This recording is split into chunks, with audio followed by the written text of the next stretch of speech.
Hola a todos, ¿qué tal?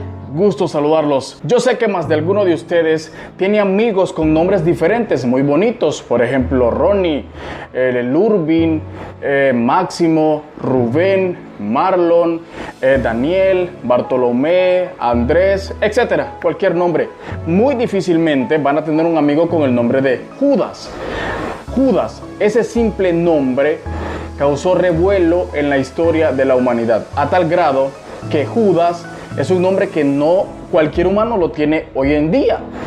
Y es que es extraordinario y te quiero hablar acerca de Judas. Sí, Judas Iscariot, el hijo de Siberoa Iscariote y Simón Iscariote. Ese personaje bíblico que a través de la historia, aún hoy en día, sigue siendo un punto de partida para muchas personas. Algunos creen en él y otros pues definitivamente la verdad que no. A tal grado que se han escrito muchos libros sobre su vida y también han habido muchos documentales sobre él. Quiero hablarte de Judas Iscariote comenzando con esta pregunta. ¿Por qué Jesús escogió a Judas Iscariote para ser su discípulo? La verdad que es una pregunta un poco difícil, porque ¿cómo es posible que una persona como Judas, que haya estado tan cerca de Jesús, lo haya traicionado de una manera tan vil?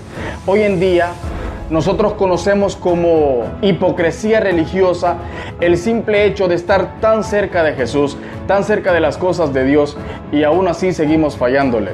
Judas Iscariote era uno de los discípulos de Jesús, eso es indiscutiblemente, todos lo sabemos, pero es difícil entender cómo este hombre, estando tan cerca de Jesús, llegó a traicionarlo y lo llegó a vender por 30 monedas de plata.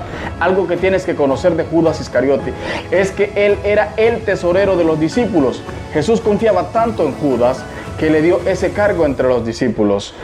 Cuenta la historia que cuando llegó a la casa de María, ella quiso lavarle los pies a Jesús y se los enjuagó con un perfume.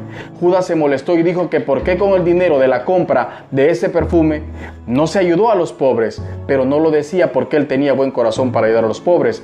Lo dijo porque él se robaba el dinero que se juntaba de los discípulos. Es increíble entender por qué este hombre llegó a ser tan semejante situación en la vida de Jesús.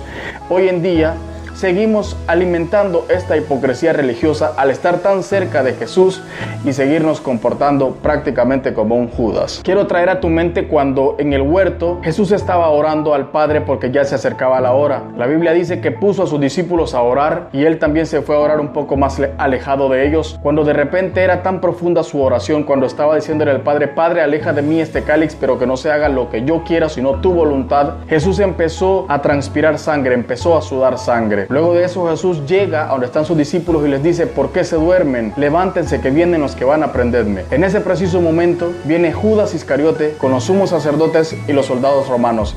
Lo entrega con un beso en la mejilla. Te pregunto, ¿tú crees que Jesús no sabía que Judas iba a hacer todo eso? Por supuesto que lo sabía. Jesús lo sabe todo. Dios es omnipotente. Dios está en todas partes. Pero Jesús permitió que esto pasara para que las escrituras se pudieran cumplir y tú y yo pudiéramos creer en él. Judas representa las dos partes de la historia. La parte que estaba tan cerca de Jesús y aún así le falló, y la parte que todos como discípulos de Jesús debemos de entender: amarlo incondicionalmente, creerle incondicionalmente, estar para él incondicionalmente. Lastimosamente, el final de Judas fue bastante trágico. La Biblia habla en dos partes cómo fue su muerte. Es lamentable ver cómo este hombre terminó su vida, que el pecado lo llevó a la muerte. Obviamente hay dos segmentos en la Biblia. Uno dice que él, con las 30 monedas que cobró por haber entregado a Jesús, compró un campo y se mató en él, a tal grado que quedó completamente destruido. En otro se dice que él se ahorcó, se quitó la vida. Hermanos, la paga del pecado es la muerte. Ejemplo de ellos, Judas Iscariote, un hombre que estuvo tan cerca de Jesús, un hombre al que Jesús confió tanto en él, un hombre que Jesús le entregó el dinero, confió en él a tal grado que lo consideró su discípulo. Seguimos viviendo tiempos de Judas, tiempos donde ni siquiera estando tan cerca de Dios somos capaces de serle fiel, de amarle, de creerle, porque creerle no es simplemente de la boca para afuera, no, es creerle de corazón. Eso le faltó a Judas. Judas cometió un gran error al creer que Dios no sabía lo que él estaba haciendo. Y te quiero decir, hay algo que realmente Dios no puede hacer. Dios no puede aprender algo. Sencillamente, Dios lo sabe todo. Dios es omnipotente, está en todas partes. Y Dios sabe cuándo nosotros le vamos a fallar y por qué le vamos a fallar. Seguimos viviendo tiempos de Judas. Judas se suicidó, la Biblia lo dice. Hoy en día hay personas que por la falta de amor están llegando a suicidarse, a quitarse la vida.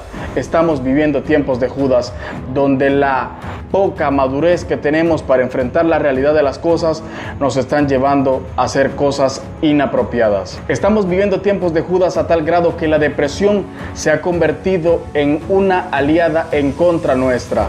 La soledad se ha apoderado mucho de lo que nosotros consideramos compañía. No te dejes arrastrar por el pecado. La paga del pecado es la muerte. Ejemplo de ello, Judas Iscariote. Un fuerte abrazo. Que Dios te bendiga grandemente.